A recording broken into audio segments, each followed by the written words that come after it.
we've got here is a 400 watt photovoltaic panel which is connected to the mains of the house. It's a grid connected panel, but what I've done is just use a plug-in system. Literally, there's a micro inverter on the back of here which is connected to the panel, then to this, which is connected to the mains, and you plug it in, which is good, isn't it? Because you don't have to interfere with your consumer unit or that kind of stuff. So it's one of the simplest, most, well, it's not scary basically, because you can just plug it in. AC kind of goes forwards and backwards at the same time, so it sounds a bit weird, but the power from the panel is going to go into the microinverter and go into your house, which has got loads of advantages for your kind of thing. So I'll just talk you through it a bit more. So I've got another one here, which makes it a bit more obvious. Basically, the first thing you do, and this, right, this is the good bit, it's got a 5G Wi-Fi on it, so you get an app. It'll tell you wherever you are, how much power your solar panel is generating at that time. And it'll add up how much so far, all that kind of stuff, so cost benefit. It's absolutely brilliant. So it's got everything.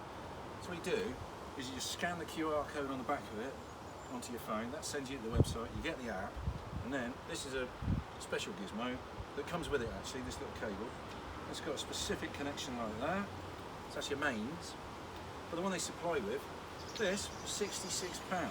Yeah, that's all this was. £66 for a 400 watt inverter. If it's a 400 watt panel, you can get technical and look at the maximum voltage, blah blah blah. That's about it.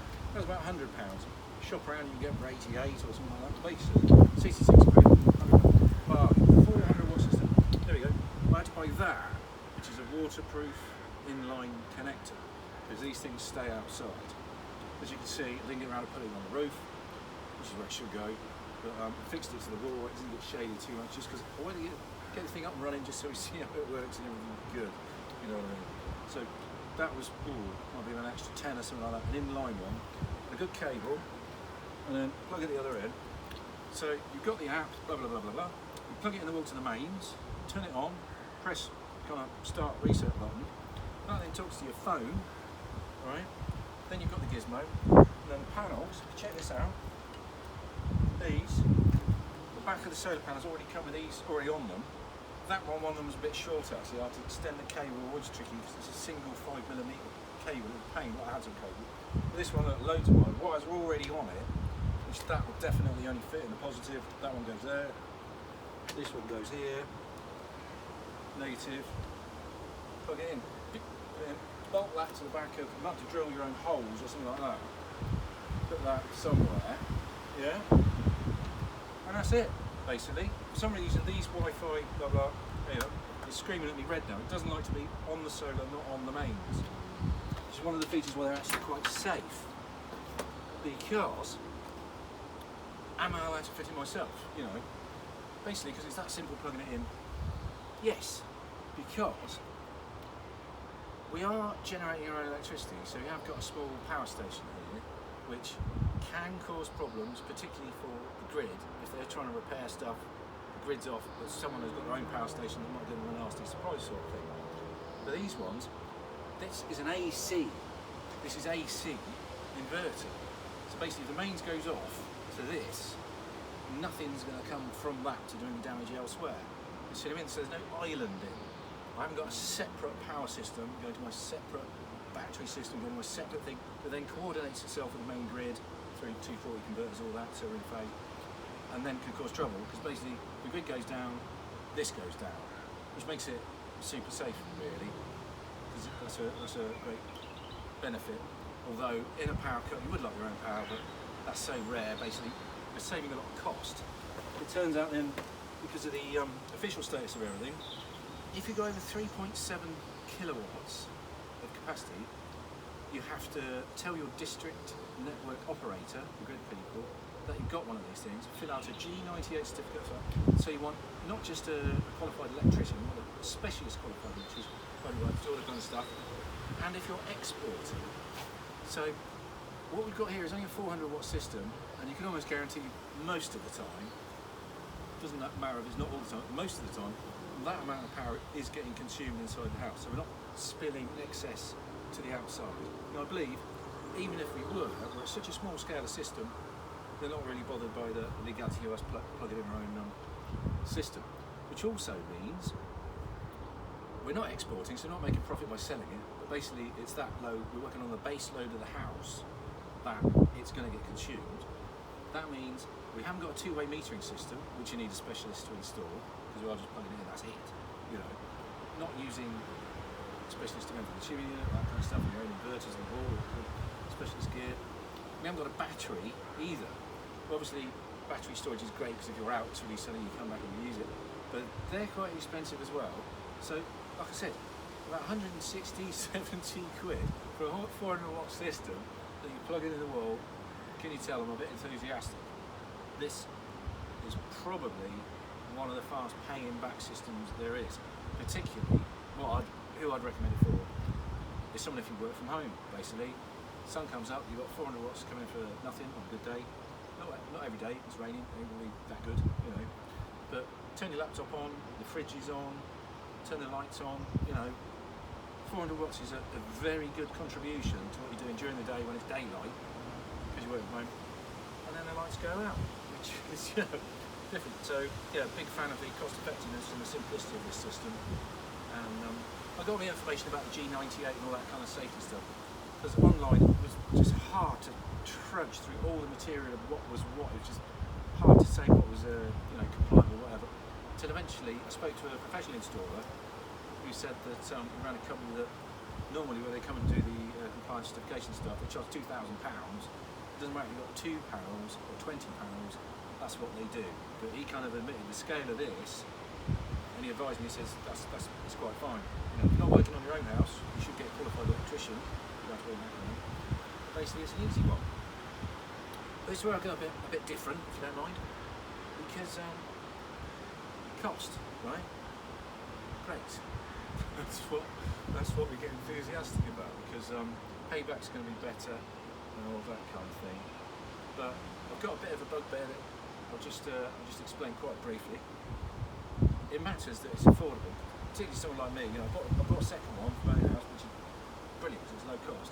But an uncomfortable, strange fact is that wealthy people create more pollution than poor people. They do, just because they can. Right? So making this an affordable way for someone like me to try and have a lower impact on the climate is great. But at the same time, it really shouldn't be not paying attention to the fact that a load of pollution is being created by people flying all around the world, not really worrying about it, and also driving big fancy cars. This is what I'm going to talk about, because SUVs, sports utility vehicles, four-wheel drive, 4x4, all that kind of stuff, you know, great.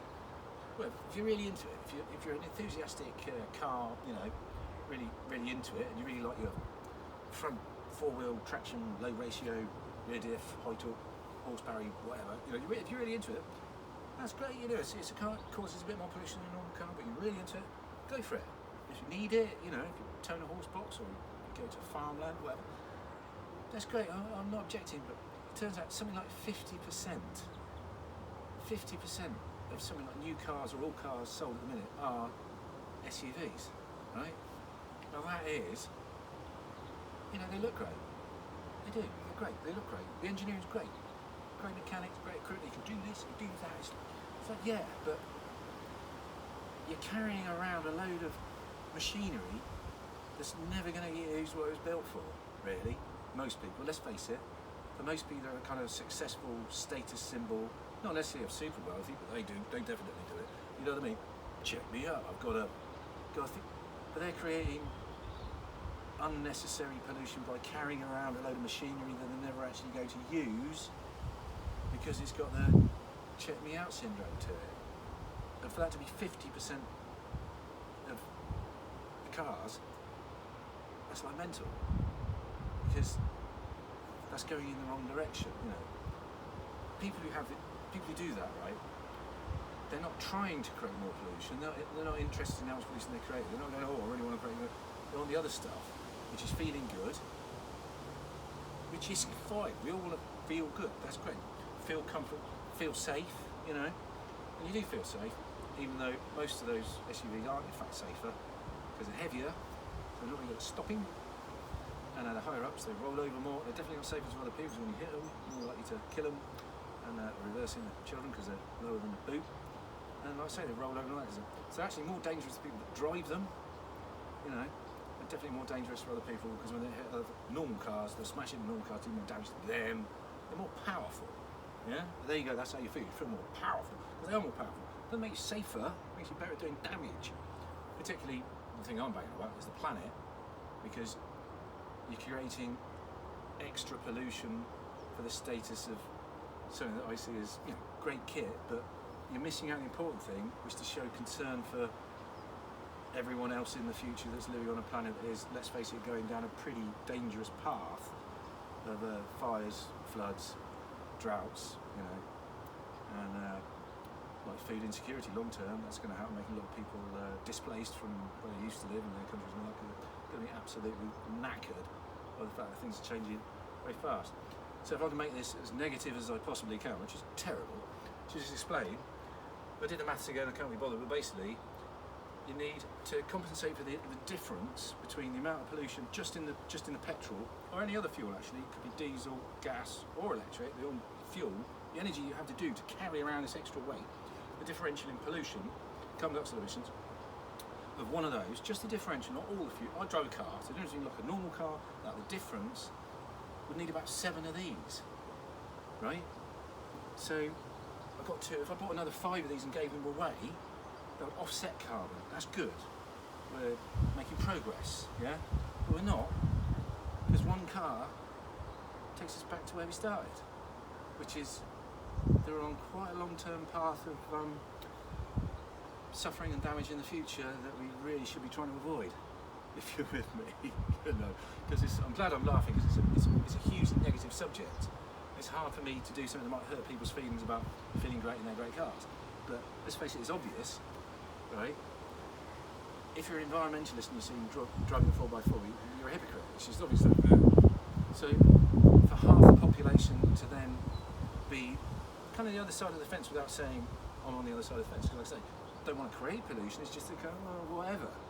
It doesn't bother them, as in haven't got around to thinking about the welfare of everybody and everything down to the climate crisis, you know, which should be thought about some more. So sorry about that, a little bit of a rant.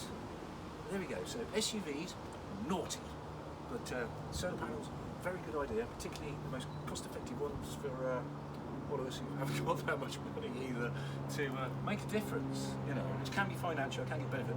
So this is my major point, right? Climate change could well be by now not a technological problem, a psychological problem of how we feel, about why we're motivated to do different things. You know what I mean? Do I want to make money out of this? I'm glad as cheap as I can do it. I'm not going to make a profit. I don't want this to pay. This will have the fastest payback. I'm not like in 2 years' time I'll be making £5 a month. No, it's just brilliant. I get excited about it. I just put it in. It's amazing. You know, that's psychological. That's not because. You know, there's a lot of money being spent in the wrong direction that should feel that it's just doing the wrong thing, you know. So there you go, I've had a rant, but at the same time I've given you some advice on electrical renewable energy systems. Thank you.